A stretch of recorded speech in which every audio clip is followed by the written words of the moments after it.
Hello and welcome to this week's edition of the National Podcast, normally recorded in our studio at the Bishopbriggs Media Centre, currently recorded from our volunteers' homes.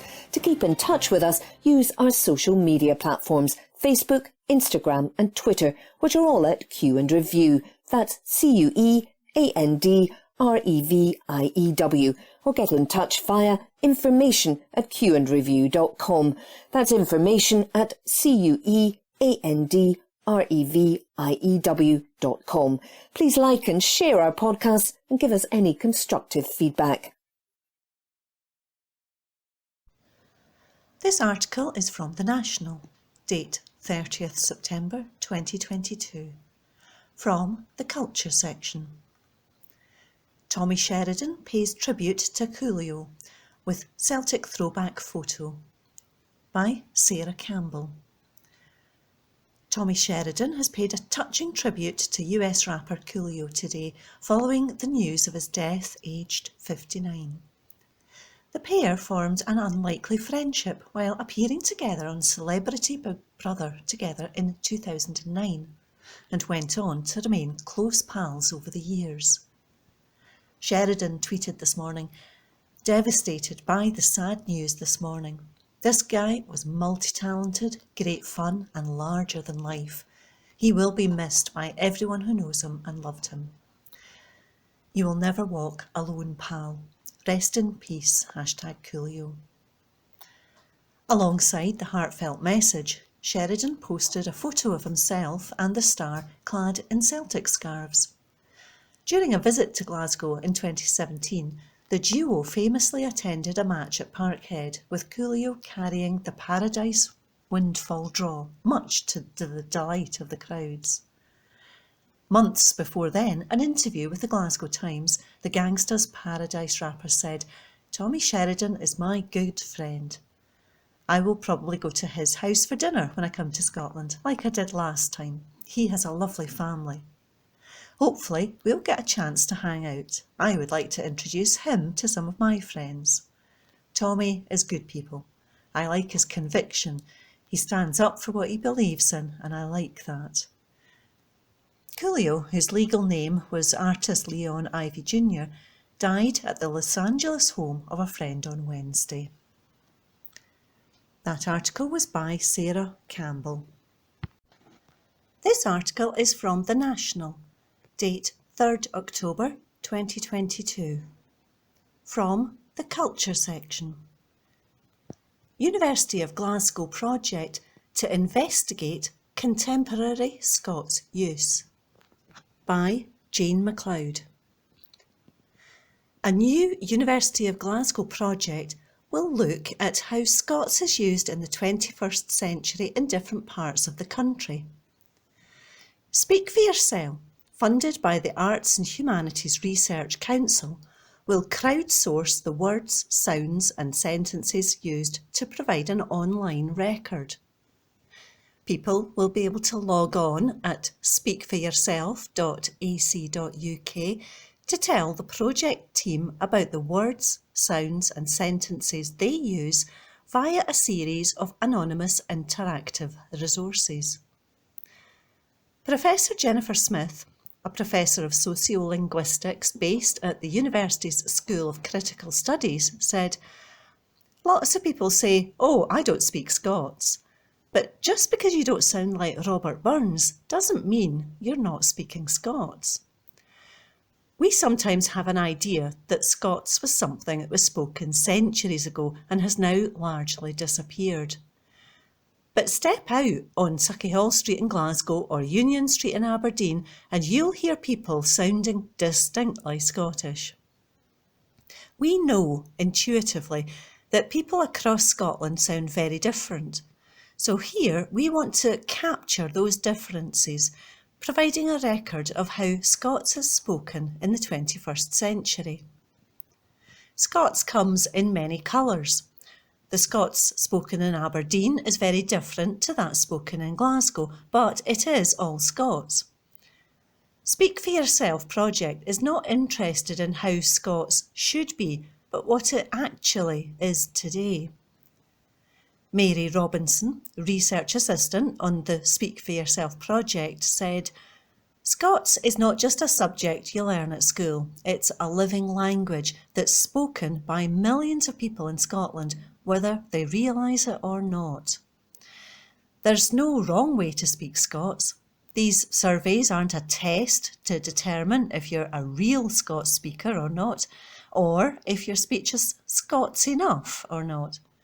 Instead, it recognises that there are as many valid ways to speak Scots as there are Scots speakers. Bruce Jansen, Scots Language Coordinator for Education Scotland, said, "It's been fantastic working with the University of Glasgow on this new Scots language resource. Digital resources such as Speak for Yourself are invaluable for both modern education settings as well as from promoting use of Scots language in education." That article was by Jane MacLeod. From the National, Monday the 3rd of October 2022, from the comments section, George Caravan, Putin has made nuclear war a distinct possibility. Nuclear war is now a real possibility. Even the single use of so-called tactical atomic warheads in Ukraine as a face-saving demonstration by a retreating Kremlin regime will legitimise nuclear war for the rest of the century. All the existing 9 nuclear powers, America, Britain, France, China, Israel, India, Pakistan, North Korea and Russia itself, would feel either emboldened or forced to factor an atomic exchange into their geopolitics. Armageddon looms. Am I being unnecessarily alarmist? It is difficult to explain to current generations how we children of the 1950s felt about the appearance of nuclear weapons in the aftermath of Hiroshima and Nagasaki. The world of the 1950s and most of the 1960s believed it was permanently on the brink of an existential atomic war between the Soviet Union and NATO. The Cold War was always code for the imminence of mutually assured destruction, or MAD in the parlance of the times. We went to school knowing that alarms could sound that we in Britain would only have 4 minutes warning of death by rocket. The current generation, certainly those born after the Great Powers negotiated fragile nuclear reduction treaties in the 1970s, know of nuclear war only as a theoretical possibility, not as something likely to happen tomorrow morning. But in 1962, during the Cuban Missile Standoff between Kennedy and Khrushchev, lessons at my school simply stopped when the American blockade came into effect, because we expected nuclear war that very day. That bleak spectre has now returned to the world following the Russians' invasion of Ukraine and what has now become a de facto permanent military conflict between NATO and the Putin regime. However, despite acres of press reporting about Putin's nuclear sabre rattling, I don't feel that the media, the political class, or people in general are appreciative of the line that's been crossed regarding the threat of nuclear annihilation. Perhaps the current generation is too close to other forms of potential planetary extinction, through global warming or another pandemic, to single out atomic war as a supreme anxiety. In fact, I think the climate emergency takes precedent as an issue for most of those under 30. Yet there is a profound difference between the threat from a nuclear war and the very real dangers arising from global warming and the likely crossing of the 2 degrees Celsius barrier. Global warming is real, palpable, and will affect all our lives, but it is a slow-motion catastrophe, which is not to minimise its consequences, particularly in the southern hemisphere. Nuclear war, on the other hand, could lead to a spasm of destruction that is instant and immediately fatal for billions of people. Of course, it is a contest between the monsters Scala and Charybdis to sink humanity, in which death is certain either way, but the nuclear Scala will do it more quickly. Am I just reliving the nightmares of my own childhood? I don't think so. The world has been moving irrevocably towards the real legitimisation of nuclear weapons as ordinary since the turn of the 21st century. First, America and Russia have dismantled the rickety but still effective set of arms control treaties painfully negotiated in the 1970s and 1980s. For instance, Donald Trump withdrew America from the 1987 treaty limiting cruise missiles, so the Pentagon could develop a new set of strategic atomic delivery systems. The so-called START 1 treaty expired in 2009. Its carefully drafted replacement specifically excluded new weapon systems, allowing the Pentagon and Moscow to concentrate on the next generation of atomic death. And last week, Putin suspended Russian participation in the new START treaty, effectively ending atomic arms control. Concurrent with these legal shenanigans, the big powers have begun a major updating and expansion of their nuclear weapons capability, with little or no public debate. A world steeped in consumerism or, at best, preoccupied with climate change, has had no stomach for opposing the new generation of death machines. Worse, perhaps, Cold War pragmatism between the power blocs has been replaced by an arrogant US hegemony and the doctrine of liberal intervention. Increasingly, Western public opinion has been conditioned to favour interfering in other nations' affairs, especially China, on grounds of human rights or humanitarianism, as if the West was Simon Pure. In fact, as with China, this liberal interventionism is used to justify American military might and its nuclear expansion. After all, a global policeman needs a nuclear truncheon.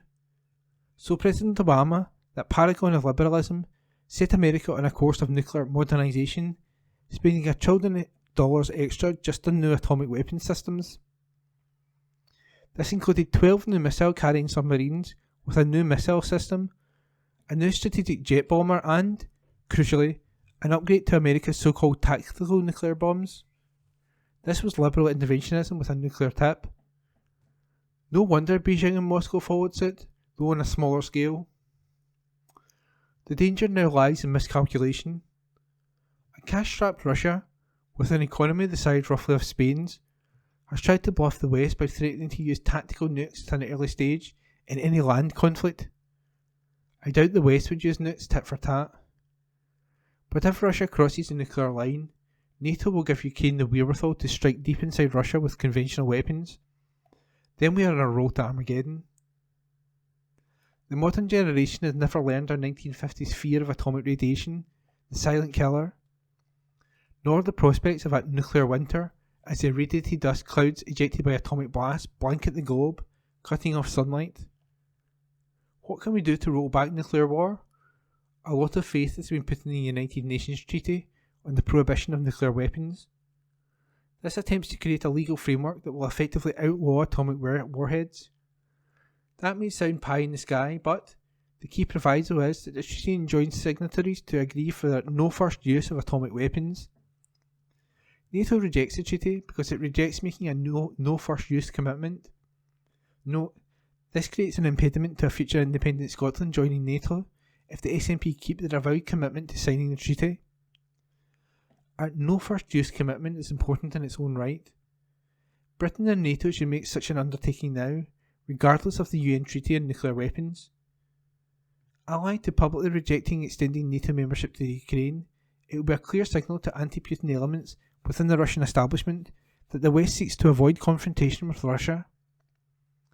That might create conditions for peace in Ukraine and for the fall of the Putin regime. At the same time, forcing NATO to adopt a no first use stance would start to roll back the West's remorseless slide towards adopting a new and destabilising nuclear capability. How do we force NATO to adopt that no first use doctrine? That would require a new peace movement, undoubtedly linked to opposing Putin's warmongering in Ukraine. A new peace movement that unites dissidents in the East as well as the West, and one that keeps the SNP committed to support for the UN Treaty. And that was a comment piece by George Caravan. From The National, Monday the 3rd of October 2022, from the comment section, Kirsty Strickland, Liz Truss's conference speech could be her last stand, by columnist Kirsty Strickland. Liz Truss, in an interview during the BBC's Sunday with Laura Kuenssberg yesterday, made the bombshell announcement that we are not living in a perfect world, we are living in a very difficult world.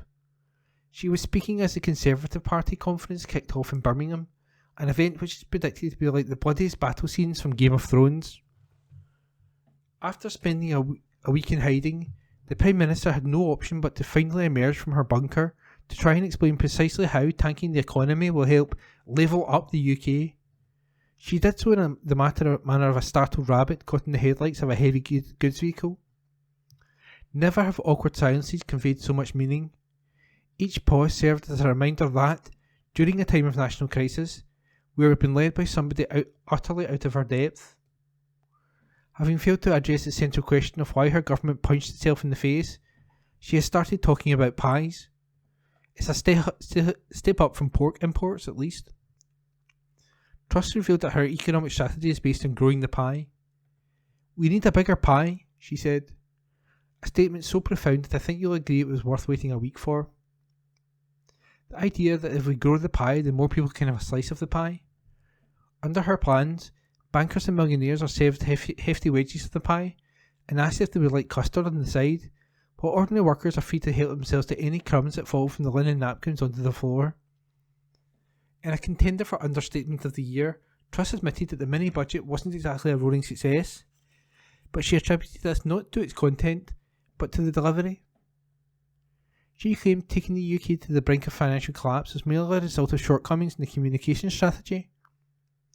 I'm sure a TED talk on why it is right to borrow money to fund tax cuts for millionaires will have alleviated market concerns. But fear not, weary citizens, for Truss has a plan. Unfortunately, she says she can't set out what the plan is or reveal any details of it whatsoever. But it's definitely real and it's definitely coming, much like my plan to get a six-pack by Christmas. Maybe we should at least give Truss some credit for showing her face. Most people cope with the abject humiliation by hiding under the duvet and turning off their phone. But there she was, on the telly, not answering questions. What a hero. Conservative Party confidence isn't usually blockbuster viewing. This one might just buck the trend. The economy is not the only thing Truss has managed to tank. She's also turned her considerable raking abilities towards her party's own fortunes. Poll after poll shows the Tories heading for electoral oblivion. Apparently, letters of no confidence in the Prime Minister have already been sent, and she is facing a rebellion on the mini-budget vote. Michael Gove, now free from the constraints of ministerial office, has resumed his role of polite assassin. He was on hand to comment on Truss's disastrous interview yesterday, and he didn't mince his words. He said he was profoundly concerned by the measures set out in the mini-budget, and that the 45p rate cut displayed the wrong priorities. When he was asking if he was voted against it, Gove said, "I don't believe it is right," which in politician speak counts as a resounding yes.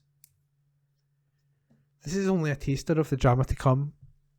Conservative Party Chairman Jake Berry is talking tough and says any Tory MP who votes against the mini-budget will lose the whip.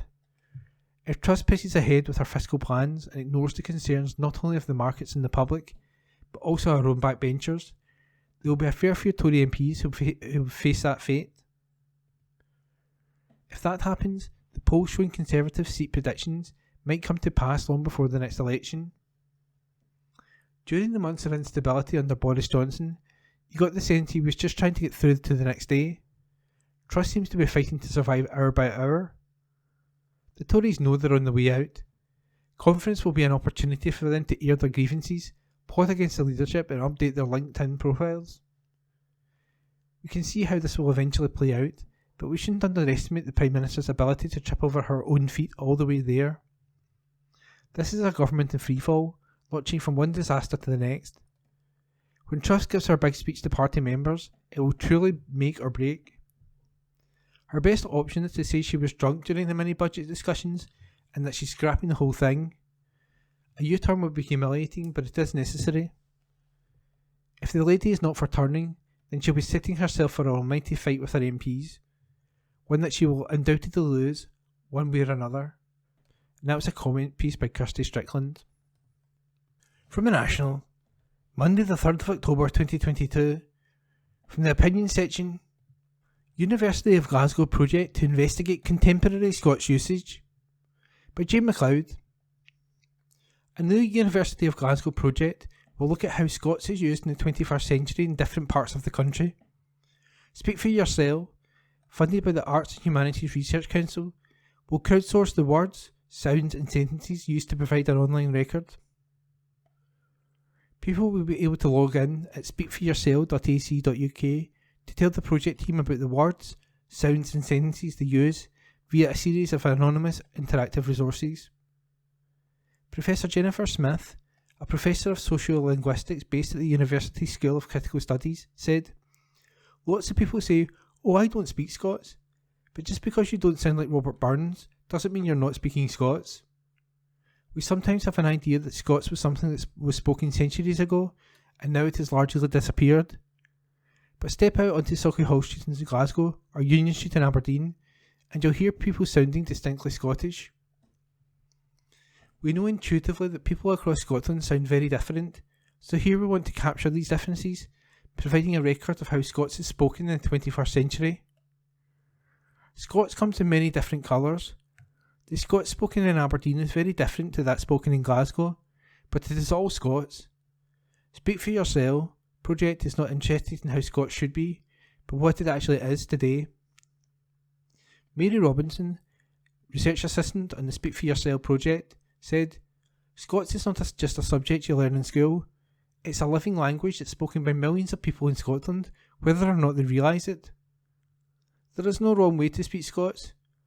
These surveys aren't a test to determine if you're a real Scots speaker or not, or if your speech is Scots enough or not.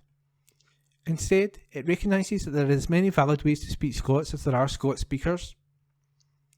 Bruce Euston, Scots Language Coordinator for Education Scotland, said, "It's been fantastic working with the University of Glasgow in this new modern Scots language resource. Digital resources such as Speak for Yourself are invaluable for both modern education settings as well as for promoting use of Scots language in education." And that was a comment piece by Jane McLeod. From the National, Tuesday the 4th of October 2022, from the news section, "Gender stereotypes around work established from early age, new report finds," by Ross Hunter. Gender stereotyping of the labour market begins from an early age and can limit future career opportunities for children in Scotland, a new report has found. The Scottish Apprenticeship Advisory Board's Gender Commission report highlighted that by the time most businesses began engaging with young people during S3 or S4, stereotype views are already entrenched. It stated, "These views led to 70% of girls thinking a career is rewarding, compared to 40% of boys, and believe that STEM careers are more suited to men." The report makes a series of recommendations for employers, which include having a proactive strategy to promote and ensure gender diversity through activities such as Bring Your Child to Work Days. It calls on industry and trade bodies to create engagement campaigns on gender diversity that are aimed at key transitional stages for young people. The role of early years education is also stressed, with work to be done to improve gender balance in the sector and encourage more men into the sector. "We know that gender stereotypes can be established as early as age 2, said Jane Brumpton, Gender Commission member and Chief Executive of Early Years Scotland. The early learning and childcare sector, therefore, has a vital role to play in supporting early approaches to gender diversity, which can affect the workforce of the future. I am pleased that the report recognises the vital importance of parents, carers and early years professionals in shaping an early understanding of gender diversity." Chair of the Gender Commission, Natalie Buxton, Managing Director at global communications firm Weber Shandwick, added that action was needed across sectors if the problem was to be tackled effectively. She said, "It is clear that the lack of gender diversity is not specific to apprenticeships. Instead, it reflects the broader, long-standing gendered norms that exist within the labour market. Action is needed from everyone across the system, and much earlier than we previously thought. As an employer-led commission, we wanted to provide clear advice on action that businesses can take, and there are some immediate, quick wins that any organisation can benefit from. We would urge employers, those who influence a child's career choice from the earliest years, and the Scottish Government to take this work forward and change the way we think about addressing gender diversity in the workplace." The report includes case studies from organisations who have been successful in breaking down gender barriers through a proactive approach, highlighting some examples of good practice which can easily be replicated by other organisations. Examples include drinks firm Grenbarangi, which deployed anonymous recruitment practices, and award-winning early learning centre, Shawmuir Nursery in Glasgow. Mary Mackenzie, head of Shawmuir, said, "I am delighted to see Shawmuir Nursery included as an example of good practice within the Genders Commission's report." And Shawmuir is spelt Shawmhor.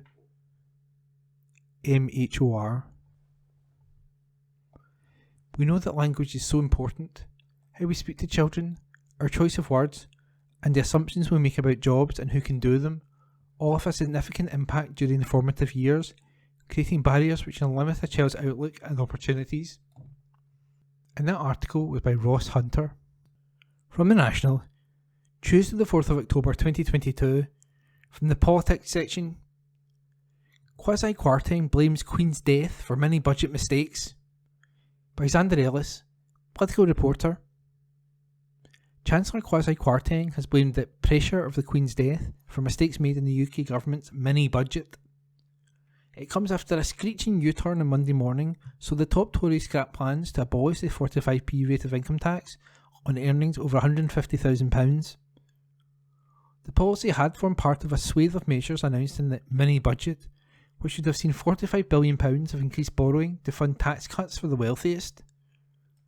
Other parts of the package, such as the end to a cap on bankers' bonuses, are still on the UK government's agenda. Addressing the disastrous impact of his first real statement as Chancellor, Kwarteng blamed the death of the Queen. He told GB News, "It was a very quick time that we did it, and so you've got to remember the context. I mean, what was extraordinary about that month was that we had a new government, and also we had the sad passing of Her Majesty Queen Elizabeth. So we had the nation in mourning, and then literally, 4 days after the funeral, we had the mini-budget. It was high speed, high pressure environments. We could have, as David Cameron used to say, prepared the pitch a bit better." Queen Elizabeth passed on the afternoon of September the 8th, just 2 days after Liz Truss had taken over as Prime Minister.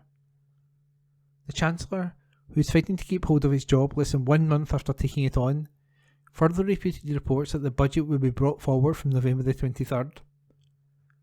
"People have been reading the runes and the pauses. It's going to be the 23rd, he said. He also stumbled on his own U-turn, claiming the scrapping of 45p upper tax rate had only been postponed, before saying, "We have decided not to proceed with it." Speaking at his party's conference on Monday, and in an attempt to quell unrest around his performance, Kwarteng urged the Tories to focus on the task in hand.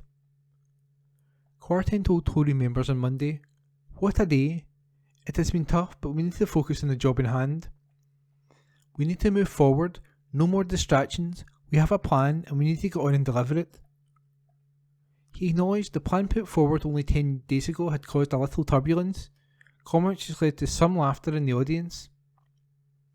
The Chancellor's mini-budget triggered turmoil in the city, was criticised by the International Monetary Fund, and resulted in a £65 billion emergency intervention by the Bank of England to restore order. Kwarteng and Prime Minister Liz Truss face a parliamentary bid to dock their pay following their gross mismanagement of the economy after the U-turn over the axing of the top rate of tax.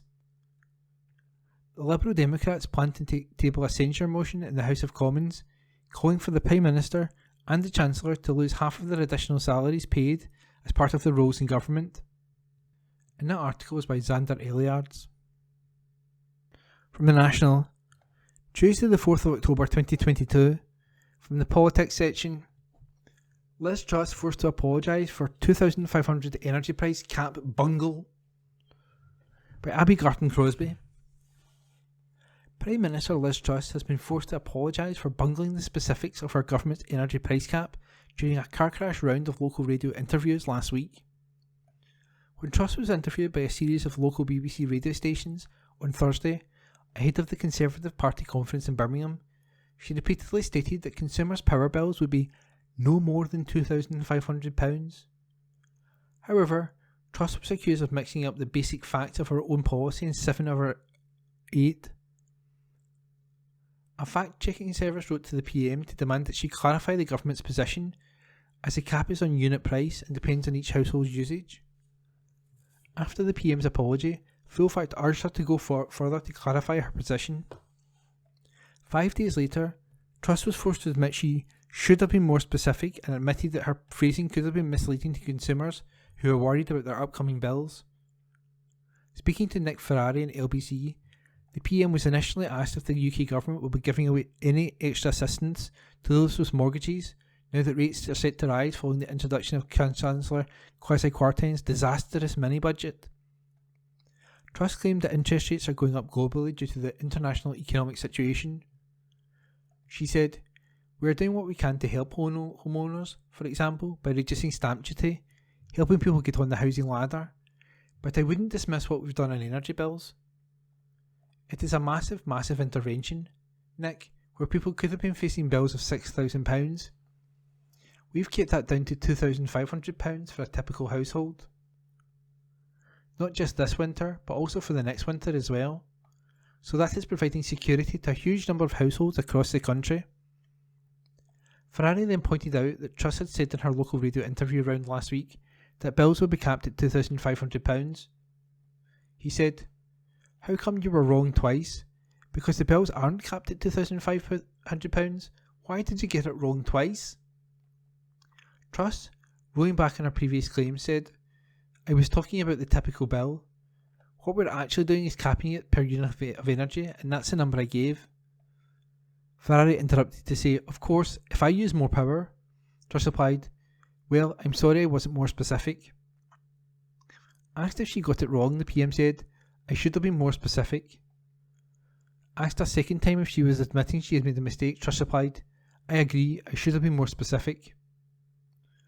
Truss made the claim during interviews with BBC Radio Leeds, Radio Kent, Radio Lancashire, Radio Nottingham, Radio Tees, Radio Bristol and Radio Stoke. Her interview with Radio Norfolk was dominated by questions on fracking and didn't include the energy cap claim. In her final interview with Radio Stoke, Truss was asked simply, "Have you taken the keys to the country and crashed the economy?" She said, "What we've done is we've taken decisive action on energy. So, from this weekend, we've made sure that families are paying no more than £2,500 typical bill in energy this winter and next winter." Will Moy, Chief Executive of Full Fact, said, "We welcome the fact that the Prime Minister has acknowledged her mistake in an interview, but this is the least we expect. Rising energy costs will affect us all, and politicians must be clear about the support available, especially when large numbers of people are confused about what the price cap means for them. The government must do more to clarify this mess. More than 32,000 people have joined Full Fact's campaign for honesty in politics. Any politician serious about earning the public's trust should be prepared to correct their mistakes. It comes after a screeching U-turn from Chancellor Kwasi Kwarteng over the scrapping of the top rate of tax for highest earners." And that article was written by Abby Garton-Crosby. From The National, Tuesday, the 4th of October 2022, from the comment section. The conduct of supporters will make or break the Yes campaign, by Karen Adam. Scotland in the UK today is a far cry from the one in 2014. 8 years on, and we are governed at Westminster by what some have described as one of the most right-wing governments in the world. The UK is a sinking ship trying to pull Scotland down as it goes.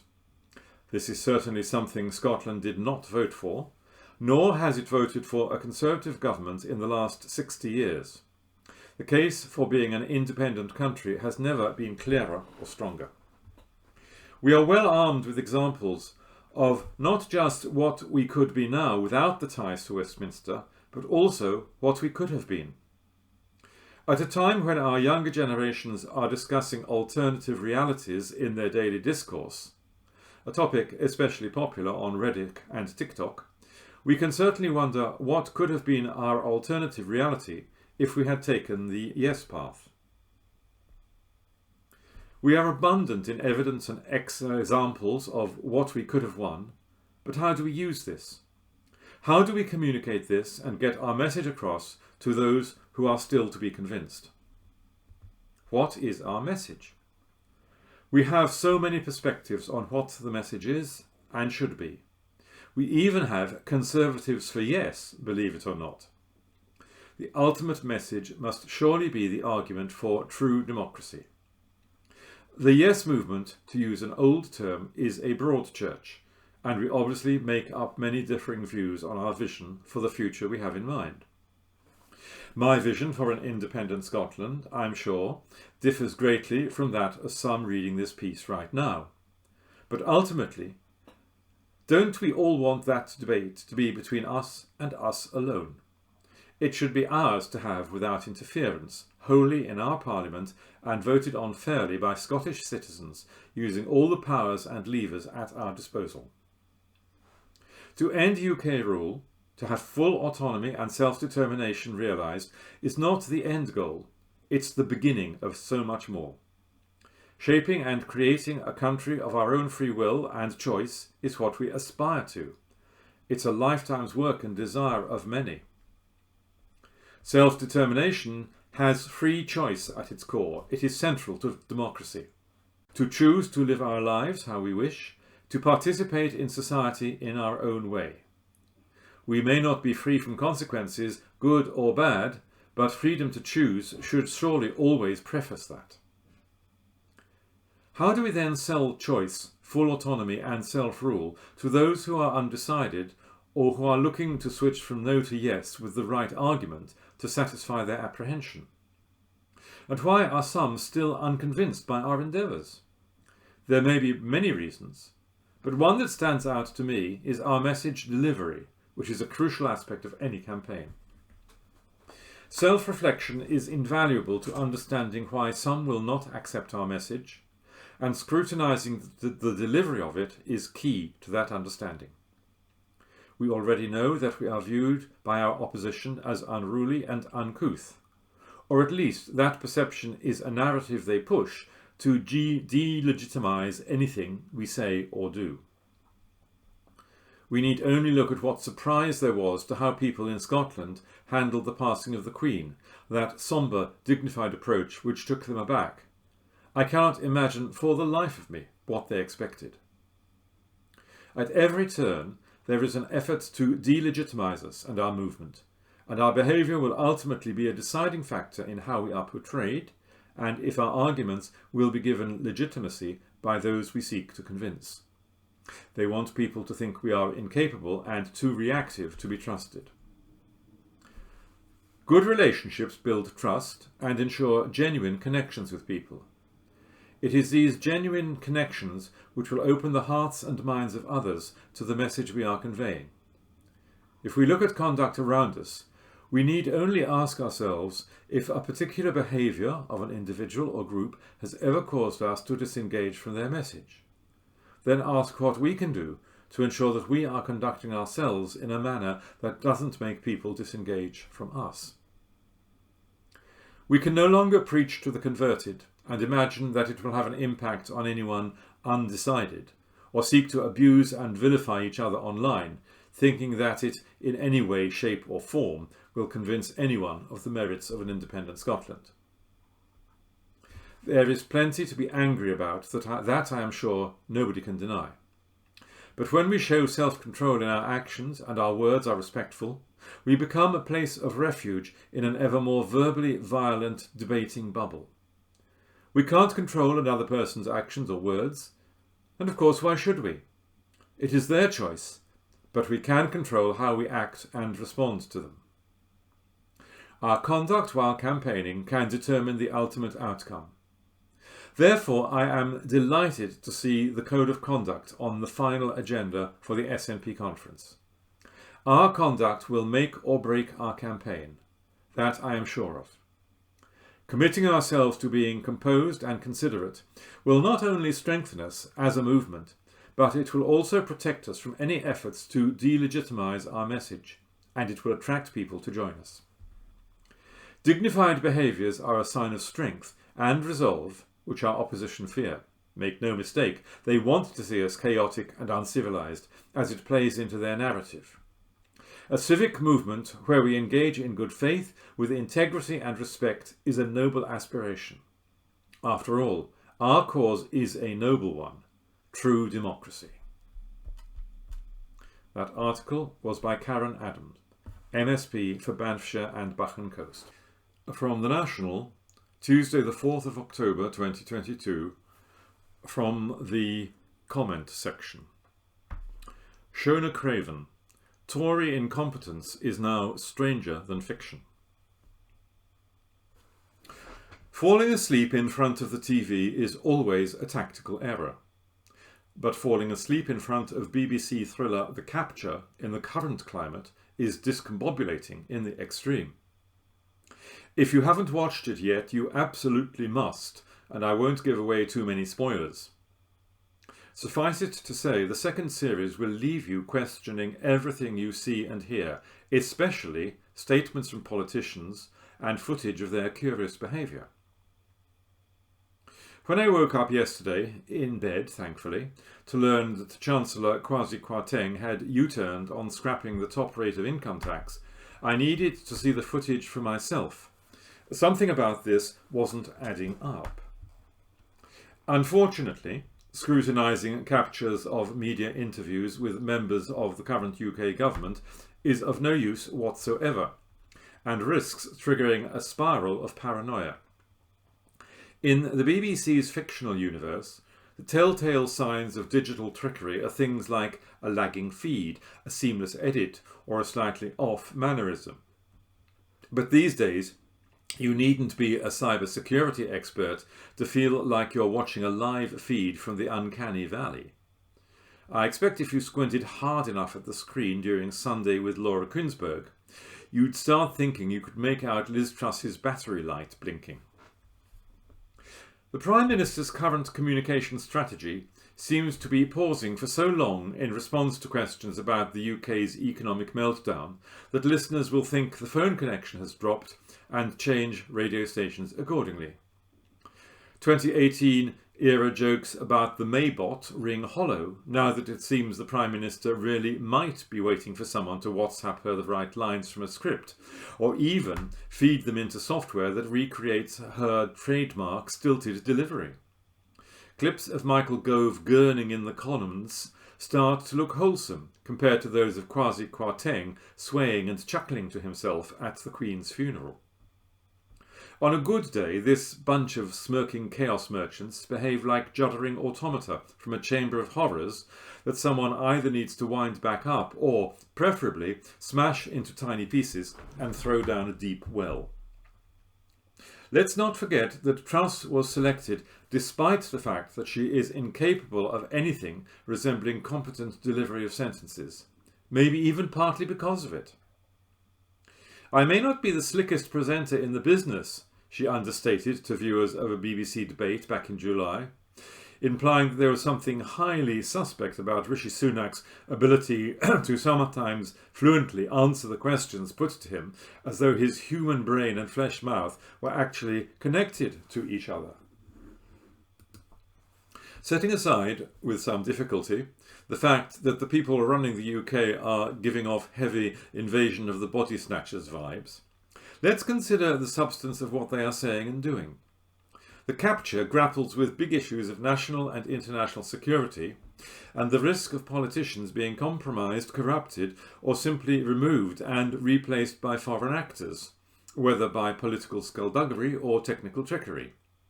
It doesn't take a detective inspector to start questioning why a government minister might be making decisions that appear, to anyone with half a brain, to be entirely against the national interest, while ignoring the advice of the relevant expert committees and offering implausible rationales for what he's doing. Could it be the result of a blackmail plot? A symptom of a brain tumour? Or does it point to the existence of a global tech conspiracy that goes deeper than even the spookiest spooks of MI5 comprehend? Unfortunately, once again, truth is stranger than fiction, and the British public have simply had to resign themselves to the fact that there is no deep state or deep fake conspiracy here. Tory politicians really are just trashing the UK because they are villains or idiots, or some combination of the two. If Truss and Kwarteng are being manipulated, it's been going on for a while, and it's not been very subtle, because they sketched out their radical economic ambitions in their 2012 book Britannia Unchained, even if Truss was rather coy about her actual policy plans during the appalling waste of time that was the recent Tory leadership campaign. It's Kwarteng's U-turn that should raise suspicions, given how recently he and Truss were firmly asserting that they were right and everyone else was wrong, and that they weren't afraid to do things that would make them unpopular. They don't really expect us to believe that the shortening of the pound was a result of a silly misunderstanding, but they've stopped short of saying that it was a price worth paying. Perversely, the best outcome for the PM and her Chancellor might be for the media to howl that they are incompetent, that they didn't think through the consequences of their actions, and that they accidentally caused economic mayhem.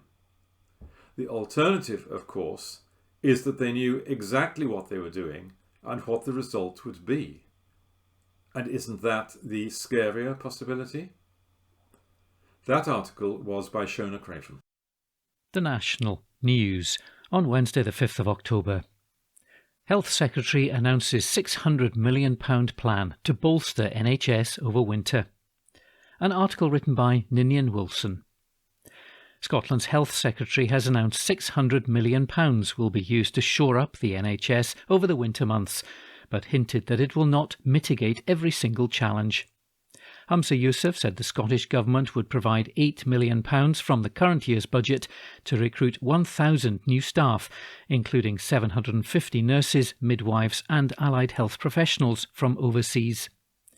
A further £124 million will be given to health and social care partnerships to expand the capacity of care-at-home initiatives. £45 million to support recruitment and planning in the Scottish Ambulance Service and extension of the Social Care Staff Support Fund to the end of March. Announcing the move in Holyrood on Tuesday, Mr Yousaf said the Scottish Government was committed to easing pressures caused by the pandemic, but added, as winter arrives, those pressures will undoubtedly have a detrimental impact on already stretched services, but we'll do what we can to mitigate the worst effects of these. He added, the coming months will be a test for our health and social care systems, and indeed the incredible workforce therein. I wish I could stand here and tell you, and tell the Chamber, that we'll be able to mitigate every single challenge this winter will throw at us. However, recovery is a process, and I've always been upfront in saying that this recovery journey we're on will take years, not weeks, or indeed a few months. I hope our winter plans set out the measures we'll take to bolster the workforce, to reduce demand by treating people at home or as close to home as possible during this difficult period. The Health Secretary thanked health and social care staff for all their unbelievable efforts during the pandemic, adding, there can be no recovery if we don't take care of your well-being, which is this government's top priority. Mr Yousaf's statement comes as figures published on Tuesday showed August had the worst A&E waiting times on record, with almost 5,000 people across Scotland waiting longer than 12 hours to be seen and subsequently discharged or admitted. Almost 900 operations were cancelled by hospitals in August, and the number of people in hospital who were well enough to be discharged jumped by 20% compared with last year, according to official statistics. Scottish Tory MSP Tess White said staff had been badly let down by this SNP Green government. She added, the system isn't just stretched, it's overstretched. Few people, apart from the SNP benches, will be reassured by the Cabinet Secretary's statement today. Scottish Labour Deputy Leader Jackie Baillie said that since the Health Secretary took up his post last year, things have got worse and there's little recognition of the scope of the challenge in this new plan. Nurses are balloting for strike action. There are 7,500 vacancies across the NHS, a staggering increase of 169% since the SNP came to power, she said. Staff tell me that patients are at risk because wards are short-staffed. One nurse to 30 patients in some wards, and now we have as many as 50% of junior doctors thinking about leaving. Ms Baillie described staff as the backbone of the NHS, asking what action the Health Secretary was taking. Mr Yousaf said Labour's Deputy Leader was doing a disservice to the Health Service if she doesn't recognise some of the recovery that has been made. The Health Secretary added that he was looking to get back around the table with the Royal College of Nursing to hash out an improved pay offer, and referred to the plans to increase staffing levels in the NHS as a key central plank of the winter strategy. An article written by Ninian Wilson. The National News on Wednesday the 5th of October. Jack Nicklaus reveals plans for £80 million golf development in Aberdeenshire. An article written by Ninian Wilson. Legendary golfer Jack Nicklaus has unveiled plans for an £80 million golf and housing project in Aberdeenshire. The development will be built in the Uri estate near Stonehaven and will complement the 18-hole Jack Nicklaus signature golf course there. The first phase of the 1,600-acre project will be made up of self-built plots and 5-bedroomed homes in the Nicklaus village, most of which offer a view of the course itself. The 82-year-old golfer said, "Here we are just south of Aberdeen in Stonehaven with the beautiful castle on the hill. You stand up there with the castle, you see the bay and the water. It's a pretty view and a pretty area with great tradition. The Scottish people have always been very nice to me. I guess they like somebody who excels at what they do, and I've excelled in Scotland. Any time you win at St Andrews, you've got to play some pretty special golf, and it's a very special feeling." Bobby Jones always said that your golfing resume is not complete unless you've won at St Andrews. I won at St Andrews and I'm proud that I won again at St Andrews. He added that the project looked to create a way of life around what we've done and that he would like for it to participate in the growth and feeling of the community. The golfer's firm has already designed more than 435 courses in 46 countries, with the Uri Estate course expected to open in 2024. Jonathan Milne from site owner and developer the FM Group said that they couldn't be more excited to launch the project in Scotland's northeast. He added, "Nicklaus companies have a proven track record of creating stunning residential communities at their courses worldwide, and we're very proud to be bringing Europe's first Nicklaus-branded residential development to Scotland." Uri Estate is a unique development which is set to be one of the world's most prestigious golfing destinations. We're delighted to be creating the opportunity for people to buy or build their dream home at the course. The Nicklaus Village at Uri Estate offers a luxury lifestyle experience, with family homes situated in a country setting, affording a spectacular panorama of the Aberdeenshire countryside and coastline.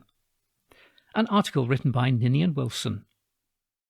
The National Politics on Wednesday the 5th of October. Truss must perform U-turn over obscene plans to cut benefits. An article written by Adam Robertson. The SNP has said that Liz Truss must perform a U-turn over obscene Tory plans to slash benefits after the Prime Minister refused to rule out imposing real terms cuts. Some Tory MPs have said that benefits must be increased in line with inflation. The pressure was increased as it emerged that Mr Kwarteng's medium-term fiscal plan and the Office for Budget Responsibility forecasts will be moved ahead from November the 23rd to a date shortly in the future. SNP MP Kirsty Blackman said Tory cuts and economic mismanagement have pushed millions into poverty and called on the UK government to deliver an above-inflation rise to benefits. She said, "The Prime Minister's plan to impose a new wave of Tory austerity cuts is utterly obscene and underlines the need for Scotland to become an independent country, so we can escape Westminster control and get rid of the Tories for good." Liz Truss has shown appalling judgment and staggering incompetence. She must perform a third U-turn this week by scrapping Tory plans to slash benefits and impose £18 billion worth of cuts, which threatens Scotland's budget and the NHS. The UK government should be reversing the damage it's caused, not doubling down on cuts and pushing more people into poverty. The Prime Minister was pressed on LBC about why she's committed to increasing pensions but not benefits. She said that no decision has been made yet on benefit uprating and that it will be taken in due course. Ms Truss added, "What I mean is when people are on a fixed income, when they're pensioners, it's quite hard to adjust. I think it's a different situation for people who are in the position of being able to work." The Scottish Greens Social Security spokesperson Maggie Chapman accused the UK government of doubling down on the cruel policies that have already done so much damage. She added, "To inflict cuts on many of the most vulnerable people would be appalling at any time, but to do it in order to fund tax breaks for some of the world's wealthiest corporations is contemptible. It'll only fuel the social emergency that's being inflicted." Ms Blackman added the Prime Minister must increase benefits in real terms, scrap the cap and follow the SNP government's lead by matching progressive policies, including the Scottish Children Payment. An article written by Adam Robertson. The National News on Wednesday the 5th of October. Scotland loses out on nuclear fusion plant. An article written by Hamish Morrison. Scotland has lost out on the chance to host a pioneering nuclear fusion plant as the project was awarded to a rival location south of the border. A group involving Glasgow University and North Ayrshire Council had put in a bid to host the spherical tokamak for energy production on the Ardea Peninsula near Stevenston, but lost out to a competitor in West Burton in Nottinghamshire. It would have seen the project bring around 4,500 jobs to North Ayrshire. Making the announcement at the Tory party conference, Energy Secretary Jacob Rees-Mogg said, "We will build the UK's first prototype fusion energy plant in Nottinghamshire, replacing the West Burton coal-fired power station with a beacon of bountiful green energy. The plant will be the first of its kind, built by 2040 and capable of putting energy on the grid. In doing so, it will prove the commercial viability of fusion energy to the world." The Fusion Forward Ardea bid made it to the final 5 of the competition and was the only Scottish site considered in the final judgment. The leader of the Scottish bid, Professor Declan Diver of Glasgow University, indicated he was not giving up his hope for future nuclear fusion sites to be based in Scotland. He said, "While I'm disappointed that our bid to bring fusion energy to North Ayrshire was unsuccessful, I'm pleased that the UK is set to make fusion a viable source of zero-carbon power. Over the course of the last 18 months, we've done a great deal of work to win the backing of the business, education and skills sectors across Scotland. In doing so, we've created a framework for collaboration that could easily be used to support future bids to bring large-scale infrastructure and investment projects to Ardea. There's also the possibility that related opportunities could come to the region between now and 2040, when the plant is expected to start generating power." North Ayrshire Council leader Marie Burns said, "While it's clear there will be disappointment for many that Ardea won't be home to the fusion plant, there's still much to be positive about. We've shown what's possible for a unique location like Ardea, and we know that it remains a prime site ready for the right development. We'll continue to pursue innovation and investment opportunities throughout North Ayrshire, and this process has demonstrated that our area has much to offer as a desirable location for large-scale investment. The experience we've gained working with partners on this project puts us in a strong position for commercial development and very attractive to prospective investors and employers. While the plant would have brought significant investment, jobs and training opportunities to the west of Scotland, we'll continue to explore different possibilities and opportunities for our area. It's important that we don't lose momentum.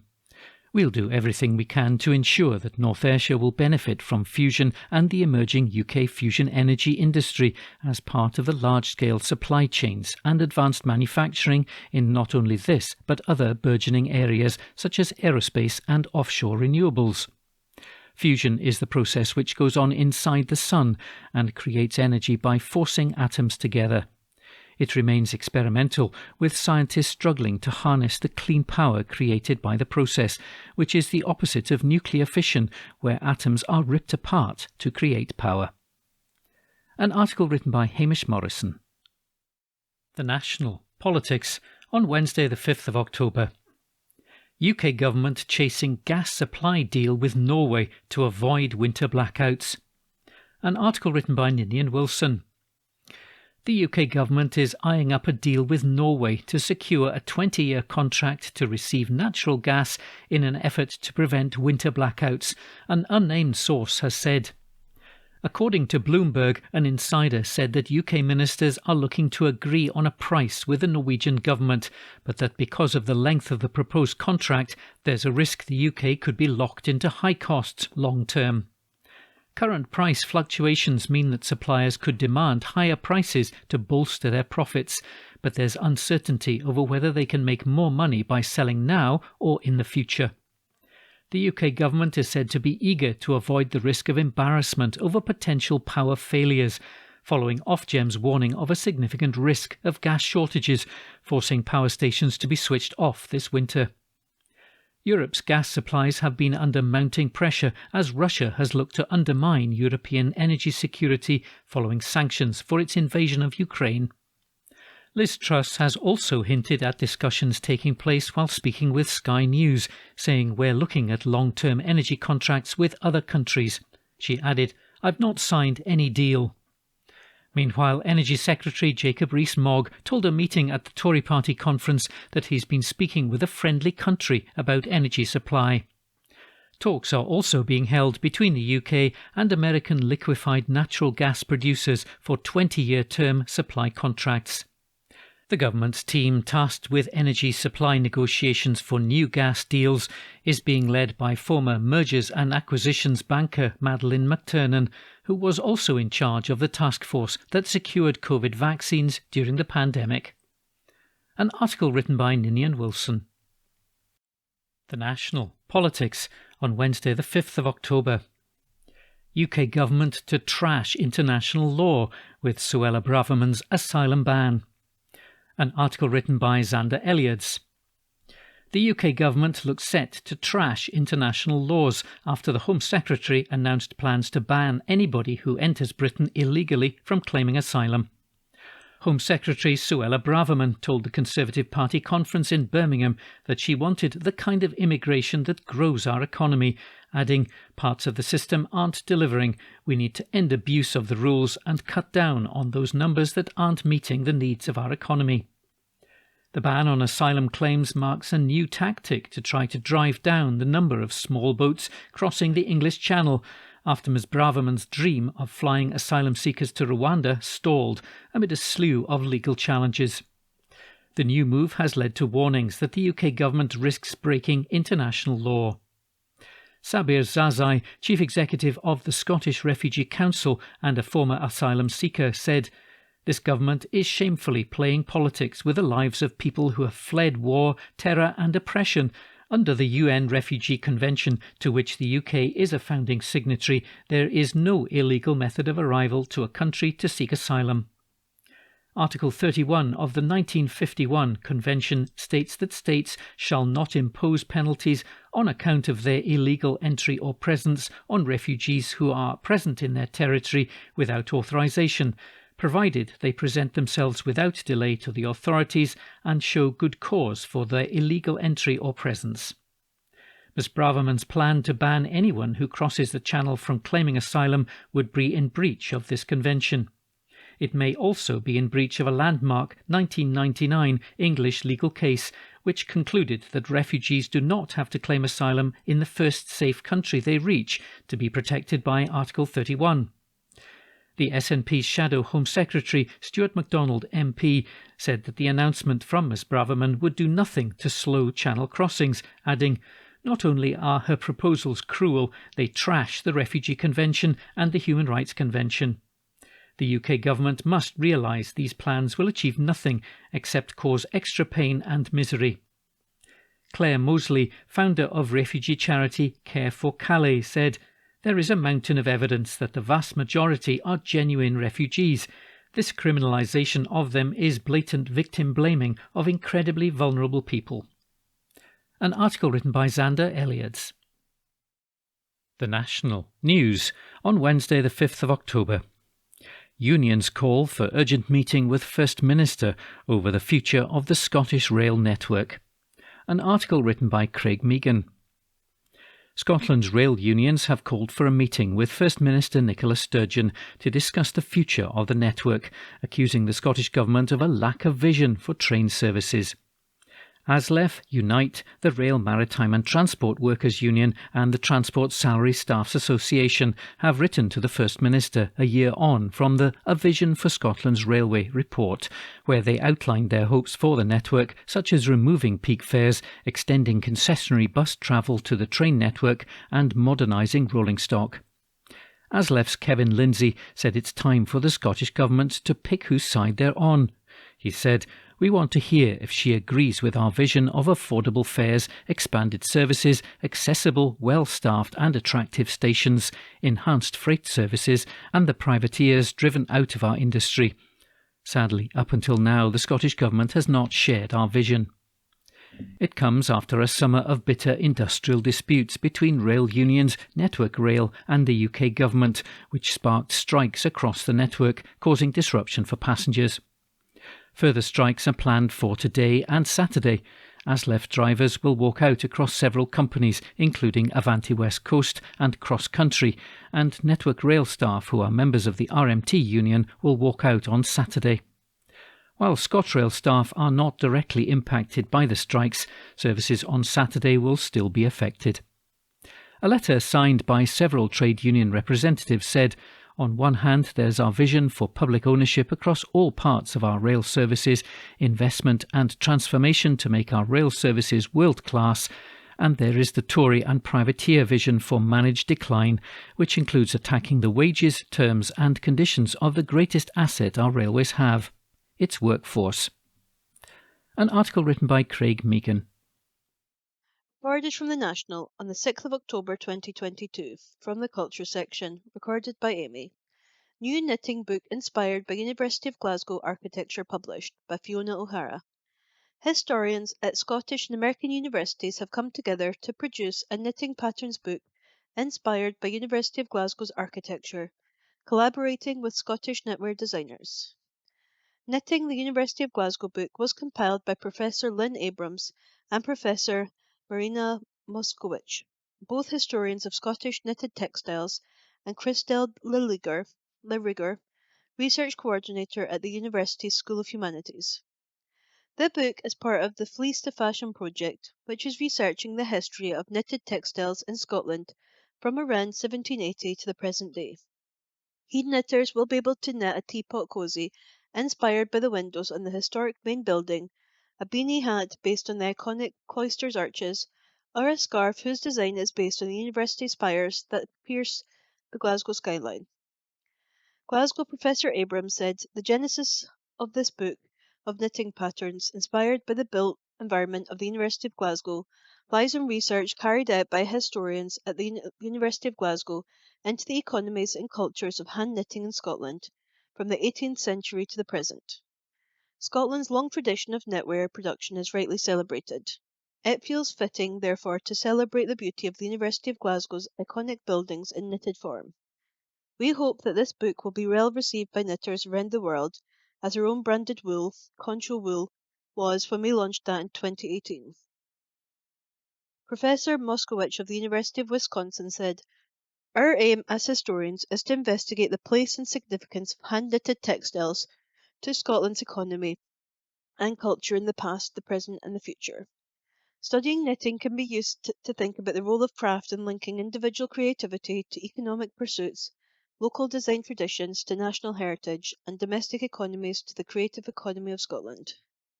Scotland's rich heritage of hand-knitted textiles contributes to other national industries such as tourism and fashion." The article was by Fiona O'Hara. Recorded from the National on the 5th of October 2022, from the Culture section, recorded by Amy. Primal Scream and Dexy Star record song in support of striking rail workers, by Adam Robertson.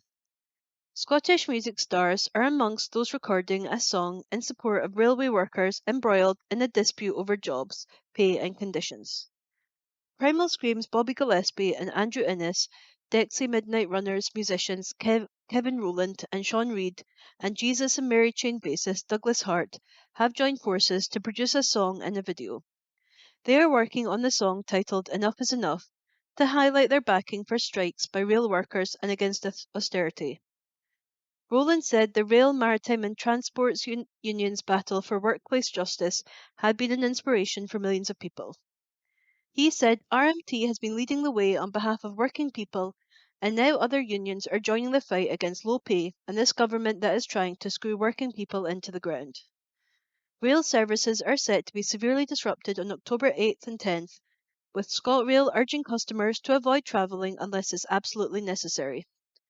On Tuesday, it was revealed that Scotland's rail unions have called for a meeting with the First Minister to discuss the future of the network. RMT General Secretary Mick Lynch will make a guest appearance on the track with some of his now famous responses to questions from the media. He said, "My union is thrilled that musical legends such as Primal Scream and Dexys and others want to support workers in struggle. It shows the growing amount of support for social justice and the fact that trade unions are the only thing that stand in the way of the endless austerity and poverty." This song will be released at the end of October. That article was by Adam Robertson. Recorded from the National on the 6th of October 2022. From the Culture section. Recorded by Amy. Edinburgh and Aberdeen Filmhouse cinemas shut with immediate effect as administrators called in. By Laura Webster. Two acclaimed independent cinemas in Scotland have announced they will stop trading with immediate effect as administrators are called in.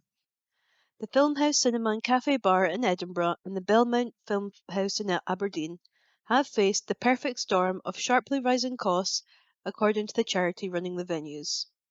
The Centre for Moving Image, CMI, also runs the Edinburgh International Film Festival, which will stop trading too as administrators assess the charity's future. According to the CMI, energy costs and reduced trade have had a major impact on the cinema sector. Now immediate action is required in the face of unprecedented challenges. In a statement, the charity's board said, "We have been proud to have led the CMI through incredibly challenging times, and in particular during the worst days of the pandemic. Unfortunately, the combination of sharply increasing energy and other costs, together with both the lasting impacts of the pandemic and the rapidly emerging cost of living crisis affecting cinema attendances, means that we have had no other option but to appoint administrators at this time. We would like to put on record our immense gratitude to the entire staff team, whose passion for film as an art form and for the audiences and communities we work with and serve has remained undented by the challenges of recent years. We're fully aware this will be an exceptionally stressful time for them." Media in Aberdeen reported that workmen were on the Belmont site changing the locks after the news was announced. The CMI said that energy costs are going up by around £200,000 over the next 12 months. With the UK government's energy cap only scheduled to last 6 months, planning into the next year is difficult. As a registered real living wage employer, the charity is also facing an increase of payroll costs of 10.1% on top of the additional energy fees. The CMI also blamed stagnant public funding, general inflation and poor trading for the financial struggles, with cinema admissions at just 50% of their pre-pandemic levels. What happens now? Tom McLennan and Chad Griffin of FRP Advisory have been appointed as joint administrators and will work alongside Creative Scotland, City of Edinburgh Council and Aberdeen City Council to find a way forward. A spokesperson for Creative Scotland said, "We are saddened by the news from CMI, the loss of employment of cultural cinema programming in Edinburgh and Aberdeen, and the impact on the Edinburgh International Film Festival. We are working to explore future options for such cinema programming in both Edinburgh and Aberdeen, and for Edinburgh International Film Festival's 2023 edition." Culture Secretary Angus Robertson added, "I'm concerned by the situation facing the Centre for the Moving Image and the implications this has for its staff, as well as for the creative and cultural sector in Scotland. This is an incredibly worrying time for everyone involved." CMI plays an important role in Scotland's cinema and festival landscape, across the Edinburgh Filmhouse, the Belmont Filmhouse in Aberdeen, and the Edinburgh International Film Festival.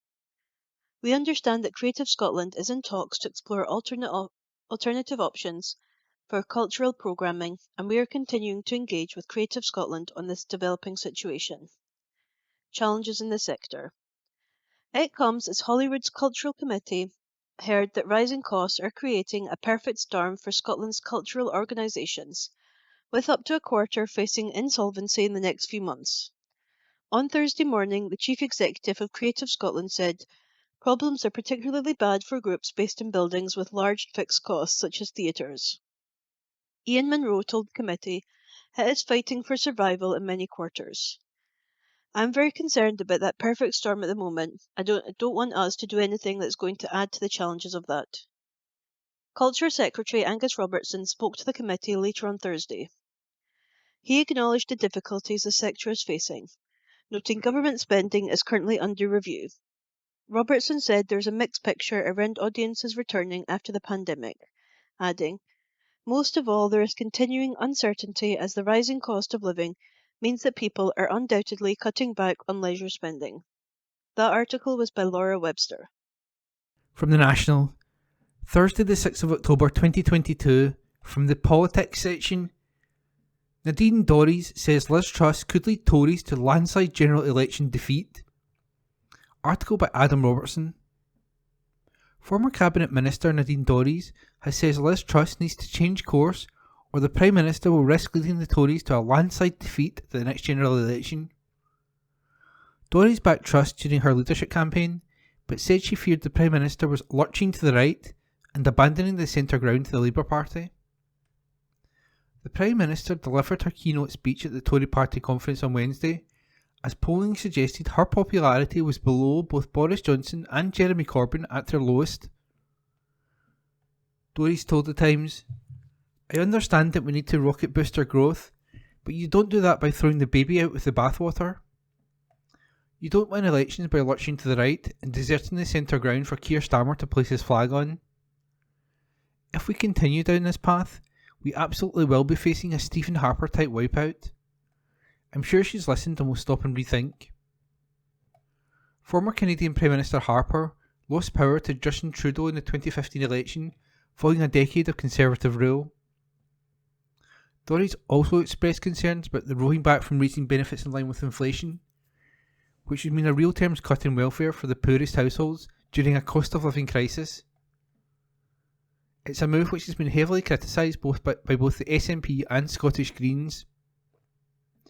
"It would be cruel, unjust and fundamentally unconservative," Dorries said.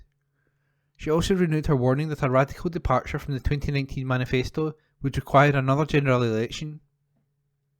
During her keynote address on Wednesday, Truss launched a furious attack on the anti-growth coalition she believes is holding the UK back, and vowed to face down the separatists she believed were threatening the union. She accused opposition parties, trade unions, think tanks, anti-Brexit campaigners and environmentalists of joining forces to block her attempts to grow the economy. Truss said, "We must stay the course. We are the only party with a clear plan to get Britain moving. We're the only party with the determination to deliver. Together, we can unleash the full potential of our great country. That is how we build a new Britain for a new era." This comes as new research suggested the Conservatives would return 0 Scottish MPs at the next election. And that article was by Adam Robertson. From the National, Thursday the 6th of October 2022, from the news section, Nursing Union urges strike action for the first ballot in 106-year history, by Adam Robertson. Nursing leaders have said they had no option but to ask members to go on strike for the first time in their union's 100-year history. The Royal College of Nursing Scotland is balloting its members on industrial action, with Chair Julie Lambert urging staff to support a strike. She warned that without action, the situation nurses are facing will only get worse. Speaking ahead of the ballot opening on Thursday, she said, "That we have got to this point is simply shocking, but we have been left with no option. For years we have been overlooked and undervalued, expected to carry on regardless. Patient care is suffering, staffing levels are unsafe, and members are facing a daily battle of how to feed their family, heat their homes and travel to work. None of this is new, and as we head into another winter, we know it's only going to get worse. This is our opportunity to take a stand for our patients and our profession, to show the Scottish Government that they must act now, and that is why I'm urging members to vote in favour of strike action." Trade union Unison is already balloting more than 50,000 health workers on strike action, where the Royal College of Midwives in Scotland opened its ballot last month. Health Secretary Hamza Yousaf has promised NHS staff that he will make a significantly improved offer after the record 5% pay rise put forward by the Scottish Government was rejected. Speaking on Wednesday, he said, "I will be doing everything in my power to prevent industrial action from taking place, which includes our next meeting with trade unions coming forward with a significantly improved pay offer for them." Director of RCN Scotland, Colin Pullman, insisted nursing staff must be paid fairly for the critical work they do. He said, "Nursing staff will always put patient safety first, and our members will not take the decision to vote for strike action lightly. They have been forced into this position by the failure of the Scottish Government to address the nursing workforce crisis and to ensure nursing staff are paid fairly for the critical work that they do. Ministers must come back with a significantly improved offer that responds to our members' concerns." And that piece was by Adam Robertson. From the National, Thursday the 6th of October 2022, from the news section, researchers uncover secrets of Scottish fossil of cat-sized dinosaur, by Jane MacLeod. A fossilised reptile unearthed in Scotland lived during the age of dinosaurs and was closely related to an extinct group of flying reptiles known as pterosaurs, new research suggests. The small cat-sized creature, named Scleromolchus taylorii, is thought to have roamed the planet somewhere between 240 million to 210 million years ago. Pterosaurs were one of the first animals to evolve powered flight, and the researchers believe that Scleromolchus may hold a key place in its evolutionary tree.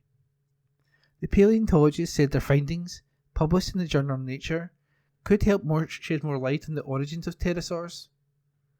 Sterling Nisbet, an associate professor at Virginia Tech in the US and one of the authors of the study, said, "Pterosaurs were the first vertebrates to evolve powered flight, and, for nearly 2 centuries, we did not know their closest relatives.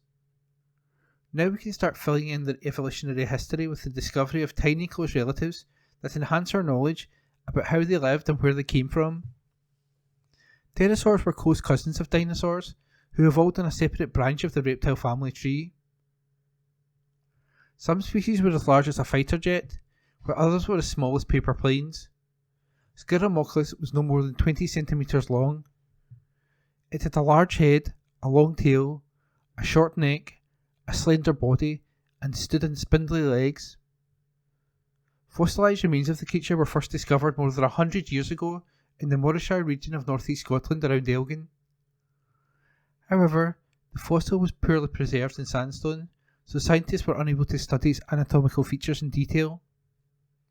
This led to debates amongst experts as to whether Scleromolchus was closer to pterosaurs or if the creature had more in common with dinosaurs in the evolutionary tree. First author, Dr. David Foffa, Research Associate at National Museum Scotland, and now a research fellow at the University of Birmingham, said, "It's exciting to be able to resolve a debate that's been going on for over a century. But it is far more amazing to be able to see and understand an animal which lived 230 million years ago, and its relationship with the first animals ever to have flown. This is another discovery which highlights Scotland's important place in the global fossil record, and also the importance of museum collections that preserve such specimens, allowing us to use new techniques and technologies to continue to learn from them long after their discovery." The researchers used a CT scan to reconstruct the skeleton of Scleromolchus.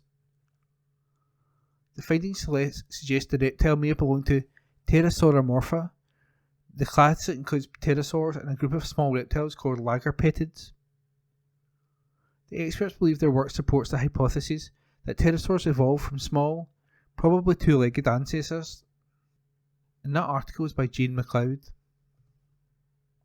From the National, Thursday the 6th of October 2022, from the news section, Unison's Christina McAnea to attack UK government in Jimmy Reid lecture, by Judith Duffy. The head of the UK's largest trade union is to attack Downing Street for seeing it as the enemy within, in contrast to the inclusive approach of the devolved governments. Unison General Secretary Christina McAnea is to highlight how the Scottish Government was involved in talks on a local government pay negotiations when she delivers the annual Jimmy Reid Foundation lecture on the cost of living crisis at Glasgow City Chambers tonight. She will outline how Nicola Sturgeon was personally involved in trying to find a resolution, but added, "I can't imagine Liz Truss or any of her cabinet doing that." McAnea, who is from Glasgow and the first woman General Secretary of Unison, will also highlight the pressures facing the NHS, warning that staff going on strike will not make the situation worse, as the health service is already on its knees. During the lecture, she will say that union members are pragmatists who will work with any government.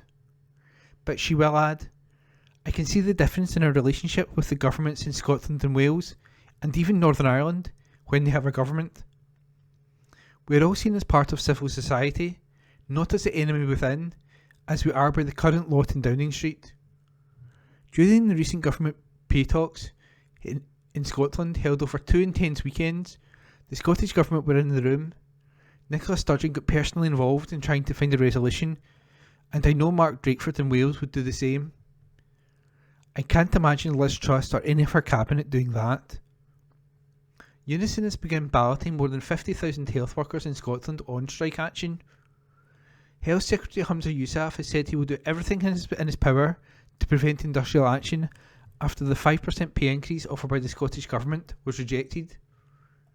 McAnea will highlight how staff in England, Wales and Northern Ireland will also be balloted in the coming weeks, meaning around 400,000 NHS workers are expected to be involved by November. That's huge. I don't think any union has ever balloted that many. The sheer logistics of it are massive, she will say. And we face a real challenge in getting the vote out.